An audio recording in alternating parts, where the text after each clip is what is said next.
गती असं म्हटलं जातं. आणि जर ती जागा बदलत नसेल तर त्याला स्थिर वस्तू असं म्हटलं जातं. एखादी वस्तू सभोवतालच्या संदर्भात तिची जागा बदलत असेल तर ती गतिमान आहे असे म्हणतात. आणि वस्तू सभोवतालच्या संदर्भात जागा बदलत नसेल तर ती स्थिर असे आहे असं म्हटलं जातं. मग आपण आपल्या आजूबाजूच्या ज्या वस्तू आहेत, राम आपापसात बोलायचं नाही, यादवला पण सांग. तर आपल्या आजूबाजूच्या ज्या वस्तू आहेत त्या वस्तूंचं आपण निरीक्षण केलं तर त्या वस्तूंमध्ये आपण सहज ओळखू शकतो की कुठल्या वस्तू गतिमान आहेत आणि कुठल्या वस्तू गतिमान नाही. आलं लक्षात? सेकंड वन, अ डिस्टन्स, अंतर. ही संकल्पना पाहिजे. अंतर कशाला म्हणतो आपण? अंतर कशाला म्हणतो माहिती आहे? एक ठिकाणाहून बी ठिकाणापर्यंत असलेली जागा. बरोबर आहे. पॉइंट पासून इनिशियल पॉइंट पर्यंत जाण्यासाठी जे अंतर लागतं त्याला अंतर म्हणतात. बरोबर आहे. म्हणजे दोन बिंदूच्या दरम्यान वस्तू एखादी गतिमान असेल तर त्यानं प्रत्यक्ष केलेलं मार्गक्रमण त्याची जी काही लांबी आहे ती लांबी म्हणजे अंतर. उदाहरण तुम्ही तुमच्या घरापासून शाळेपर्यंत येता, हे प्रत्यक्ष तुम्ही कापलेलं अंतर आहे.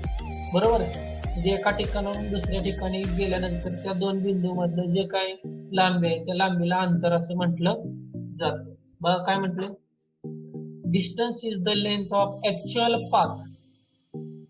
म्हणजे घराकडून शाळेकडे येताना काय तुम्ही काही सरळ रेषेत येत नाही, जसा रस्ता वळला असेल तसं वळून तुम्हाला यावं लागतं, म्हणजे ऍक्च्युअल पाथ म्हणायचं त्याला.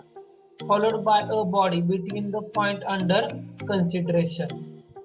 जे काय पाथ आहे त्या पाथ रस्त्याच्या मार्गाने आपण ज्यावेळेस आपलं शरीर घेऊन जातो त्यावेळेस तिथली जी काही लांबी आहे त्या लांबीला डिस्टन्स असं म्हटलं जातं. हे डिस्टन्स कसं कॅल्क्युलेट करतो आपण? कुठलं युनिट वापरतो? समजा तुमच्यापासून तुमच्या घरापासून शाळेपर्यंतचं अंतर मोजायचं, कुठल्या एककात? मीटर मध्ये मोजलं, किलोमीटर, बरोबर आहे, किंवा किलोमीटर मध्ये मोजलं. In generally in SI unit it is calculated by a meter and the CGS unit it is calculated by a centimeter. तर SI युनिट आणि CGS युनिट म्हणजे काय? SI युनिट म्हणजे जे मोठं माप मोजण्यासाठी वापरलं जाणारं युनिट, त्याला SI युनिट.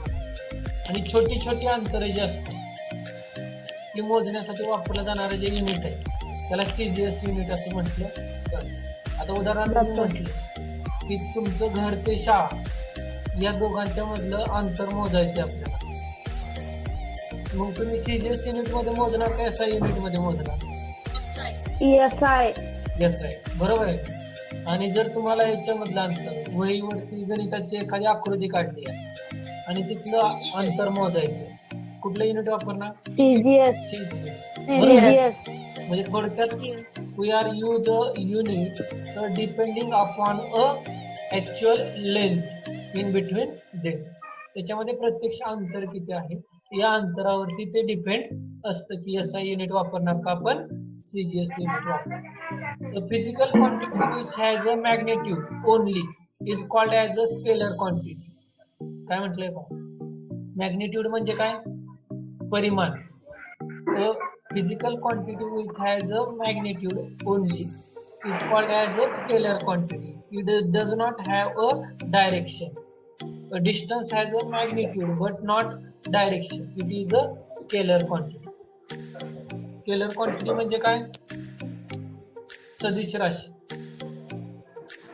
आणि अदिश राशी. आता या ज्या दोन राशी आहेत सदिश राशी आणि अदिश राशी यांचा विचार करत असतो, ज्या राशीचं मोजमाप करण्यासाठी आपल्याला परिमाणाची आवश्यकता असते अशी जे आहे त्याला स्केलर क्वांटिटी म्हणतात. आणि ज्याला परिमाण आणि दिशा या दोन्हींची आवश्यकता त्याला वेक्टर क्वांटिटी असं म्हटलं जातं. आता यामध्ये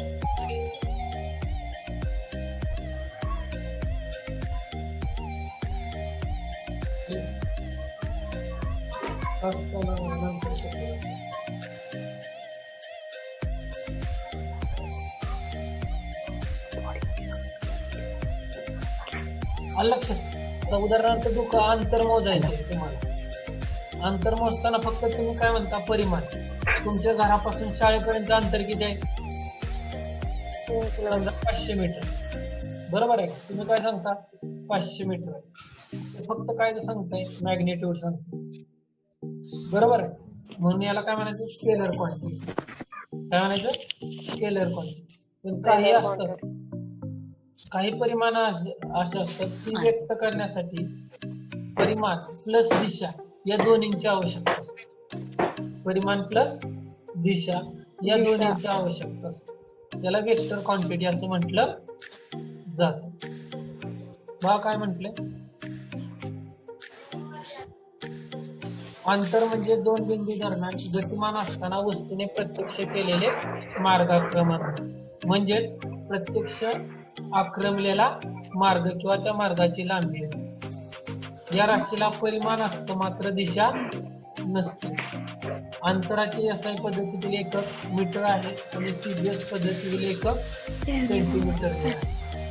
आता एक कृती सांगितली बघा पुस्तकात सुद्धा तुमच्या हे उदाहरण आहे. दोऱ्याच्या साह्याने A बिंदू पासून B बिंदू पर्यंत आकृतीत दाखवलेले अंतर वेगवेगळ्या प्रकारे मोजा. हा A बिंदू आहे आणि हा बिंदू. तिकडे बसला राजा आहे. या दोन बिंदू मध्ये अंतर मोजत A आणि B. आता हे मोजत असताना याच्यावरती आधारित प्रश्न विचारले बघा. एक, दोऱ्याच्या साह्याने A पासून B पर्यंत अंतर आकृतीत दाखवल्याप्रमाणे वेगवेगळ्या प्रकारे मोजा. A पासून B पर्यंत आलो असं तर अंतर किती आहे? 500 मीटर. इकडे गेलो आपल्या पद्धतीने A पासून C पर्यंत गेलो आणि पुन्हा B कडे आलो. बरोबर. A पासून C पर्यंत किती? 1300 मीटर. आणि पुन्हा C पासून B पर्यंत 1200. म्हणजे असा गेला तर किती होणार आहे? 2500 मीटर. किती होणार आहे? 1300 अधिक 1200 2500 मीटर होणार. ती जर असेल तर तिथून B पर्यंत जायचं असेल म्हणजे ही शाळा आहे C बिंदू. A घरापासून शीतल आणि प्रशांत निघाले. एक जण या मार्गे गेला. शीतल A पासून C मार्गे गेली तर 1300 मीटर असणार आहे. आपल्यासारखी सवय जर त्याला असेल मित्राकडे जायचं आणि मग जायचं, यादव आणि राम आमले जसे आहेत तसे, तर ते काय करणार? इथनं स्वतःच्या घरापासून आणि मित्राच्या घरापाशी जाणार. 500 मीटर अंतर गेलं, मित्राला घेणार आणि तिथनं शाळेकडे येणार. 1200 मीटर अंतर. 12 आणि 5 किती झालं? 1700 मीटर एवढं अंतर जावं लागणार. 1300 जाण्याऐवजी किती गेला? 1700. म्हणजे मार्ग अवलंबून हे अंतर डिपेंड असलेलं आपल्याला पाहायला मिळेल. दुसरा आता बघा, A पासून B पर्यंत अंतर सरळ तुटक रेषेने दाखवलेलं आहे 500 मीटर. तुमच्या मते कोणत्या मार्गाने मोजलेलं अंतर योग्य आहे? या मार्गे गेलो आपण A पासून B पर्यंत आणि B पासून पुन्हा C पर्यंत. म्हणजे आपल्या घरापासून मित्राचं घर, मित्राच्या घरापासून शाळा, आणि काही विद्यार्थी आपल्या घरापासून डायरेक्ट शाळेला गेले. कुठलं अंतर योग्य आहे? मित्राच्या घरापासून शाळेत. घरापासून शाळेत. शाळेत गेलेलं योग्य असलेलं आपल्याला पाहायला मिळेल. लक्षात. हा सर, पायथागोरसचा सिद्धांत पण वापरू शकतो ना? वापरू शकतो की, पण काय गरज आहे इथं पायथागोरसचा सिद्धांत वापरायचा? सरळ दिसतंय ना आपल्याला कुठलं जवळ आहे ते. बरोबर आहे ना? जवळच्या मार्गाने आपण जाणार ना. आता शाळेत यायचं असेल तर ठीक आहे, लांबच्या मार्गाने येऊ. पण ज्यावेळेस घरी जायचंय त्यावेळेस जवळच्या मार्गाने जाणार ना शाळेत. कधी एकदा घरी जातो टीव्ही लावतो असं झालेलं असतं ना. त्यामुळे जवळचा मार्ग आपण अवलंबणार. मग लगेच लक्षात येतं ना का तिथं पायथागोरस थेरम वापरत बसणार आहे? नाही. इथं बघितल्या कळतं. ऍक्च्युअल पाथ काढायचं म्हटलं तर पायथागोरस थेरम वापरावं लागेल आपल्याला. पुढे आहे बघा डिस्प्लेसमेंट. त्याला म्हटलं जातं. आता डिस्प्लेसमेंट विस्थापन या संदर्भात माहिती घेत असताना विस्थापन नक्की कोणाला म्हणायचं तर हेच उदाहरण बघा. घर झालं असलेलं. ए म्हणजे हे घर शीतलचं घर आहे, बी म्हणजे संगीताचं घर आहे, लक्ष द्या व्यवस्थित, आणि सी म्हणजे शाळा आहे. बरोबर आहे. जायचा रस्ता कसा आहे? बरोबर. ए पासून बी पर्यंत जायचं, बी पर्यंत गेलं की बी पासून शाळेपर्यंत जायचं. बरोबर आहे का? म्हणजे किती अंतर झालं? 500 मीटर अधिक 1200 मीटर, 12 आणि 5 1700 मीटर. बरोबर आहे. पण ऍक्च्युली शीतलचं घर आणि शाळा या दोघांच्यातलं अंतर किती आहे? 1300. बरोबर आहे. म्हणजे हे 1300 मीटर म्हणजे काय? 1300 मीटर. 1300 मीटरला काय म्हणायचं? विस्थापन असं म्हणायचं. विस्थापन. म्हणजे सुरुवातीचा बिंदू काय होता? हा, ए. बरोबर आहे. आणि अंतिम बिंदू काय होता? सी.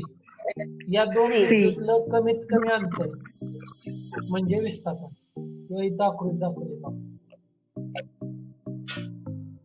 हा ए बिंदू आहे, इथनं आपण निघालो, दिसतंय? ए पासून निघालो, या मार्गाने निघालो, असं इकडं आलो, बी जवळ आलो, मात्र काय झालंय? शाळेजवळ आलो, पुन्हा माघारी फिरलोय का? इकडं आलो आणि इकडं आलो, आणि शेवटी कुठं आलो? शाळेजवळ. मग म्हणायचं का शाळा एवढ्या लांब आहे म्हणता येईल का? नाही. हे काय झालं? अंतर झालं. नाही. ही लाल रेषा काय? अंतर आहे. आणि ऍक्च्युली अंतर किती आहे? ए पासून बी पर्यंत एवढं अंतर आहे. हे 1300 मीटर. बरोबर आहे का? हे ऍक्च्युअल अंतर आहे, म्हणजे हे कमीत कमी अंतर आहे ए आणि बी मध्ये, सर्वात कमी अंतर. ह्या ज्या अंतर जे आहे त्याला डिस्प्लेसमेंट, विस्थापन असं म्हटलं जातं. बघा, तर displacement is the shortest distance from the initial point two the final point of moment of a body. Initial point म्हणजे काय? सुरुवातीचा बिंदू. आणि फायनल पॉइंट म्हणजे काय? अंतिम बिंदू. सुरुवातीचा बिंदू आणि अंतिम बिंदू यांच्यातलं कमीत कमी अंतर, या अंतराला विस्थापन म्हणतात.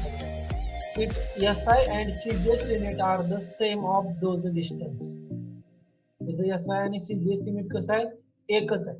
The physical quantity which has a magnitude and direction is called a vector quantity. काय म्हटलंय? Physical quantity which have the magnitude and direction is called a vector quantity. Displacement has a magnitude and direction. It is a vector quantity. मग अशी कसली quantity म्हटलं ना? Distance scalar quantity. पण displacement कसलं आहे? Vector quantity. का vector quantity आहे? विस्थापन.